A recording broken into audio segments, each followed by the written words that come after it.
नमस्कार दोस्तों, the exam hacker channel में आपका स्वागत है। दोस्तों, जैसा कि हम लोग इंडियन जियोग्राफी को हम लोग स्टडी कर रहे हैं, इंडियन जियोग्राफी में हम लोग सॉइल एंड नेचुरल वेजिटेशन है, उस टॉपिक को अभी हम लोग स्टडी कर रहे हैं। उसमें से हम लोग जो सॉइल की जनरेशन की फैक्टर है वो हम लोग ऑलरेडी स्टडी कर चुके हैं, और पिछले वीडियो में एलुवियल सॉइल की जो जनरेशन है, फॉर्मेशन है और कहाँ कहाँ डिस्ट्रीब्यूशन है और उसकी क्या कैरेक्टरिस्टिक है उसको स्टडी किए थे। तो दोस्तों, एलुवियल सॉइल में हम लोग देखे थे कि नदर्न जो इंडियन प्लेन है एलुवियल सॉइल से बने हुए हैं और रिवर के डिपोजिशन से बने हुए हैं, यानी कि हिमालयन जो रिवर है वहाँ से इरोजन करके जो मेटामॉर्फिक या सेडिमेंट्री जो रॉक लाए हैं उसको डिपोजिशन किए हैं, डिपोजिशन से यहाँ पे एलुवियल सॉइल बना हुआ है। तो एलुवियल सॉइल क्या है, यहाँ पे लोमी कैरेक्टर है। लोमी का मतलब है यहाँ पे कि इसमें सैंड और क्ले का लगभग में बराबर मात्रा है, और ओवरऑल यदि एलुवियल सॉइल का देखें तो इसमें आपको पोटास तो सफिशिएंट मात्रा में है, लेकिन फास्फोरस थोड़ा सा डिफिशियंसी है, नाइट्रोजन में ज़्यादा डिफिशियंसी देखने को मिलती है एलुवियल सॉइल में। तो दोस्तों, हम लोग एलुवियल सॉइल को अच्छे से स्टडी कर लिए थे। आज के इस वीडियो में ब्लैक सॉइल को हम लोग स्टडी करने वाले हैं, लेकिन ब्लैक सॉइल से स्टडी करने से पहले दोस्तों यहाँ पे मैं बता देना चाहता हूँ कि कोई भी वेजिटेशन होती है या क्रॉप होती है उसके लिए 3 फर्टिलाइजर यानी 3 टाइप की जो न्यूट्रिएंट्स होते हैं वो ज़रूरी होती है। पहला होता है नाइट्रोजन, दूसरा होता है पोटास और तीसरा होता है फास्फोरस। देखो, तीनों के यूज क्या होते हैं। जैसे नाइट्रोजन का यूज होता है दोस्तों, किसी भी वेजिटेशन की जो लीफ होती हैं, पत्तियां होती हैं, तो पत्तियों में ग्रीन कलर का जो रंग होता है या बहुत सारे पत्तियां जो जनरेट होती हैं, लीफ जनरेट होते हैं, वो नाइट्रोजन कारण होते हैं। यानी कि किसी भी रीजन में यदि आप नाइट्रोजन का छिड़काव करोगे तो वहाँ के जो पेड़ पौधे होंगे उसमें बहुत ज़्यादा लीफ जनरेट होंगी, पत्ती जनरेट होंगी और उसकी कलर ग्रीन होंगी। अब देखो, पत्ती जनरेट होंगी तो फोटोसिंथेसिस भी अच्छे तरह से होगा, और फोटोसिंथेसिस होगा तो ओवरऑल ग्रोथ होगी प्लांट की। तो ये हो गया नाइट्रोजन का काम। दोस्तों, पोटास का काम होता है कि पोटास में स्टेम जो शाखाएं होती हैं उसको मजबूती प्रदान करती हैं। तो मजबूती प्रदान करेगी तो जो पेड़ पौधे होंगे, यदि हवा यदि आएगी या तूफान आएंगे तो उसके मजबूती रहेंगे तो टूटेंगे नहीं। जैसे क्रॉप में यदि स्टेम मजबूत होंगे तो अच्छी उसकी जो शाखाएं मजबूत होंगी तो वहाँ पे जो फ्रूट्स या जो भी कुछ लगे होंगे वो वहाँ पे गिरेंगे नहीं। ठीक है। और फास्फोरस का काम होता है, फास्फोरस में रूट जनरेट करता है या रूट में मजबूती प्रदान करती है। इसके अलावा यहाँ पे फ्लावर और सीड्स और फ्रूट्स, ये सब चीज़ें फास्फोरस की सफिशिएंट मात्रा बनने से अच्छी होती हैं। फ्रूट्स भी अच्छे देते हैं, सीड्स भी जनरेट होते हैं और इसके अलावा फ्लावर भी अच्छे से जनरेट होते हैं। इस तरह से नाइट्रोजन, फास्फोरस, पोटास की कॉम्बिनेशन किसी भी वेजिटेशन या क्रॉप के लिए ज़रूरी होती है। तो किसी भी सॉइल के कैरेक्टरिस्टिक देखने में या मिनरल के कंपोजिशन देखने में हम लोग देखते हैं नाइट्रोजन वहाँ पे है सफिशिएंट कि नहीं, पोटास है कि नहीं और फास्फोरस है कि नहीं। ये नेचुरली देखते हैं। ऐसा नहीं कि मान लो आप वहाँ पर गोबर या कंपोस्ट खाद यदि छिड़काव करते हैं तो उसको हम लोग इंक्लूड नहीं करते हैं। नेचुरली उस सॉइल में अवेलेबल है कि नहीं उसको सिर्फ यहाँ पे इवेलुएट करते हैं। तो दोस्तों, आज यहाँ पे हम लोग देखने वाले हैं ब्लैक सॉइल के बारे में।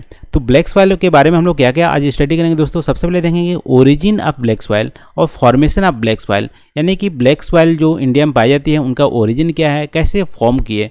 फिर देखेंगे distribution of black soil, India में डिस्ट्रीब्यूशन देखेंगे। फिर देखेंगे कैरेक्टरिस्टिक ऑफ ब्लैक सॉइल की क्या कैरेक्टरिस्टिक है और कितनी टाइप की ब्लैक सॉइल इंडिया में पाई जाती है। फिर प्रोडक्टिविटी देखेंगे ब्लैक सॉइल का।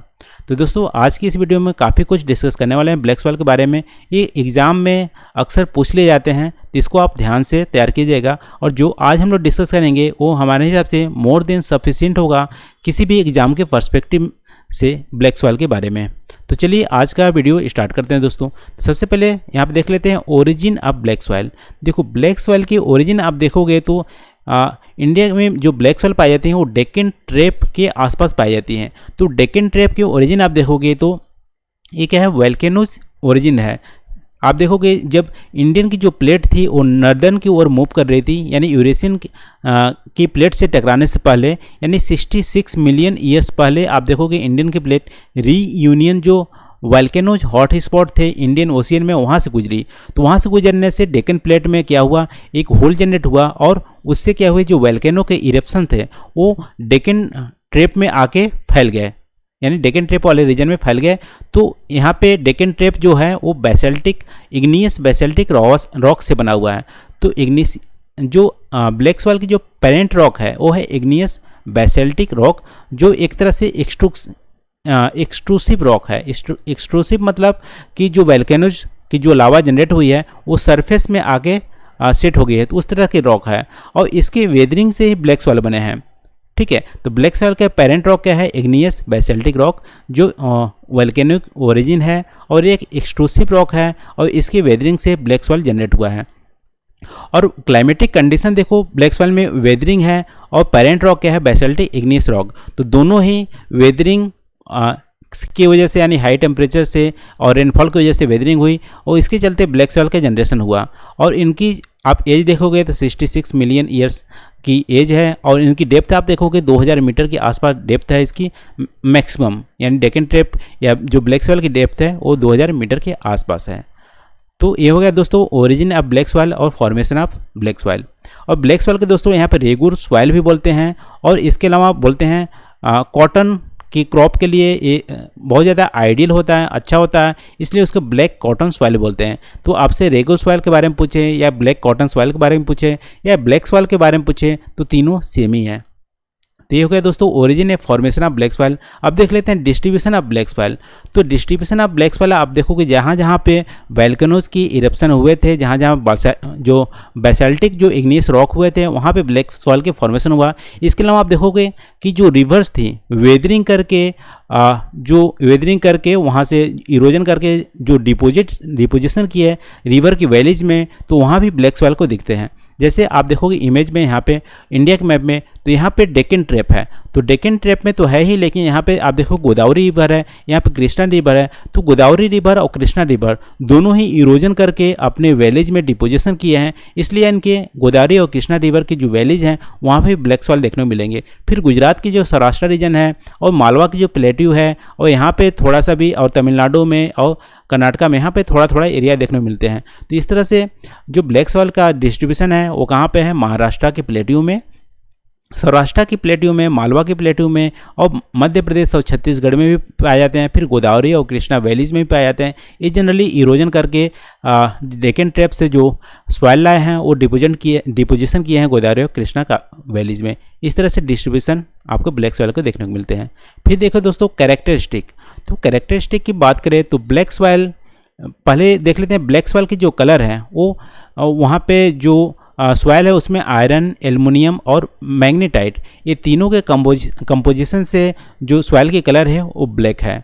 और ब्लैक जो सॉइल है दोस्तों वो फाइनर क्ले से मिलकर बने हैं। जैसे एल्यूवियल सॉइल होते हैं, एल्यूवियल सॉइल में लोमी टेक्सचर होता है। लोमी टेक्सचर मतलब सैंड और जो क्ले होती है उसकी मात्रा लगभग में समान है, लेकिन ब्लैक सॉइल है उसकी फाइनर क्ले है, यानी कि यहाँ पे सैंड की मात्रा कम है, क्ले की मात्रा ज़्यादा है।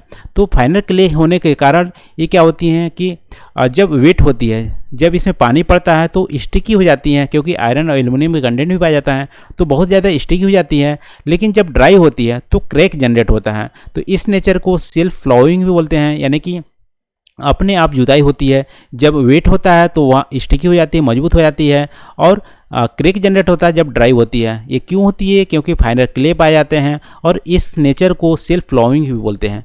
ठीक है, तो जैसा कि दोस्तों यहाँ पे जो ब्लैक सॉइल है उसमें फाइनर क्ले पाए जाते हैं, इसलिए वहाँ पे high holding capacity of moisture है, यानी कि एक बार पानी उसमें अंदर चली जाती है तो उसको बहुत ज़्यादा दिनों तक रिटेन करके रखती है। हाई होल्डिंग कैपेसिटी होती है क्योंकि फाइनर क्ले से मिलकर बना हुआ है ब्लैक सॉइल। तो ब्लैक सॉइल दोस्तों जैसा कि न्यूट्रिएंट्स में देखते हैं, किसी वेजिटेशन में बहुत से न्यूट्रिएंट्स की जरूरत पड़ती है, तो यहाँ पे रिच है, कैल्शियम कार्बोनेट भी पाए जाते हैं, मैग्नीशियम पाए जाते हैं, पोटास की मात्रा यहाँ पे सफिशिएंट है। पोटास से भी हम लोग डिस्कस किए थे। पोटास से क्या होता है कि वहाँ की जो स्टेम होती है, वेजिटेशन की स्टेम होती है, शाखाएँ होती है, वो मजबूती प्रदान करती है और ओवरऑल ग्रोथ यहाँ पे होता है पोटास के चलते। तो lime, potash, magnesium, calcium carbonate की मात्रा सफिशिएंट होती है। लेकिन यहाँ पे फास्फोरस यानी नेचुरली फास्फोरस और नाइट्रोजन और ह्यूमस के कंटेंट यहाँ पे देखने को नहीं मिलते हैं, यानी कि कम देखने को मिलते हैं। लेकिन यहाँ पे फर्टिलाइजर, क्योंकि आप एनिमल और वेजिटेशन यहाँ पे ग्रोथ करते हैं, उसकी वजह से नाइट्रोजन, ह्यूमस, फास्फोरस मात्राएं मिलती है, लेकिन नेचुरली इस सॉइल में अवेलेबल नहीं होती है फास्फोरस, नाइट्रोजन, ह्यूमस की कंटेंट, यानी पुअर होती है। फिर देखो दोस्तों ब्लैक सॉइल जो होती है यहाँ पे जैसे डीप क्रैक डेवलप होता है जब ड्राई होती है, और इसके चलते क्या होती है, जैसे डीप क्रैक जनरेट होगा तो क्या होंगी, वहाँ पे एयर वहाँ पे अंदर सॉइल में चली जाती है। तो यहाँ पे ये क्या होती है, प्रॉपर एरेशन होती है, यानी कि डीप क्रैक जब जनरेट होते हैं ड्राई होने से, तो एयर सॉइल में चले जाते हैं, तो ये इस नेचर को बोलते हैं सेल्फ फ्लोइंग, जैसा हम लोग डिस्कस किए थे। फिर जब ब्लैक सॉइल वेट होती है तो स्टिकी हो जाती हैं, और इसलिए इस कैरेक्टर चलते, यानी कि जो क्रैक जनरेट होती है, स्टिकी होती है, इस कैरेक्टर के चलते वहाँ की जो जुताई करनी होती है वो या तो मानसून के शावर से पहले जुताई कर देनी होती है, या मानसून की पहली जो पानी बरसती है उस समय जुताई कर देनी होती है। क्योंकि यदि आप मान लो मानसून शावर के एक दो बारिश के बाद यदि आप जुताई करोगे तो वहाँ पर जुताई करना बहुत ही मुश्किल हो जाता है, क्योंकि बहुत ही स्टिकी हो जाता है, बहुत ही मजबूत वहाँ पर हो जाती है।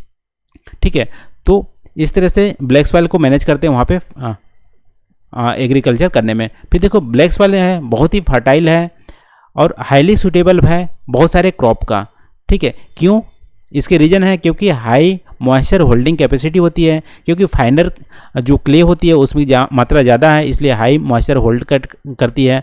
और ये आप देख सकते हो जो ड्राई लैंड फार्मिंग होती है वो ब्लैक सॉइल के लिए भी सुटेबल होती है, क्योंकि मॉइस्चर जो होती है, वाटर जो होती है, बहुत दिनों तक ये होल्ड कर रखती है। फिर देखो बहुत सारे न्यूट्रिएंट्स में रिच है और सेल्फ एरिएशन होती है या सेल्फ फ्लोइंग भी होती है। इस तरह से चलते क्या है, हाईली फर्टाइल है। जैसे मैनी न्यूट्रिएंट्स पाए जाते हैं, जैसे हमने देखे कि कैल्शियम कार्बोनेट भी पाया जाता है, लाइम भी पाए जाते हैं, पोटास भी पाए जाते हैं, और सेल्फ फ्लोइंग होती है, अपने से जुताई कर लेती है, और एयर की मात्रा सफिशिएंट है। तो इस तरह से ये क्या होती है, हाईली फर्टाइल होती है। और देखेंगे यहाँ पे कि जो ब्लैक सॉइल होती है वो क्या होती है, जो कॉटन होती है उसके लिए आइडियल होती है, इस सेक्शन में देखेंगे।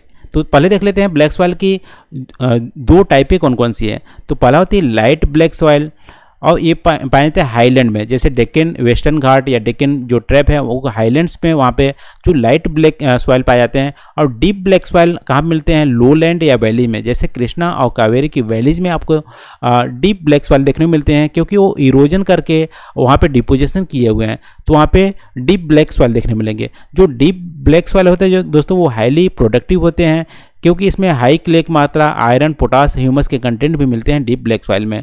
तो ब्लैक सॉइल जनरली यहाँ पे कॉटन के लिए आइडियल होता है, और इसके अलावा वेजिटेशन और लार्ज कोर्स जो ग्रेन होते हैं उसके लिए भी आइडियल होता है। देखो कॉटन के लिए आइडियल इसलिए होता है क्योंकि कॉटन के जो खेती होती है उसके लिए ड्राई एटमॉस्फेयर चाहिए। देखो ड्राई एटमॉस्फेयर चाहिए और मॉइस्ट सॉइल भी चाहिए, दोनों चाहिए कॉटन के लिए।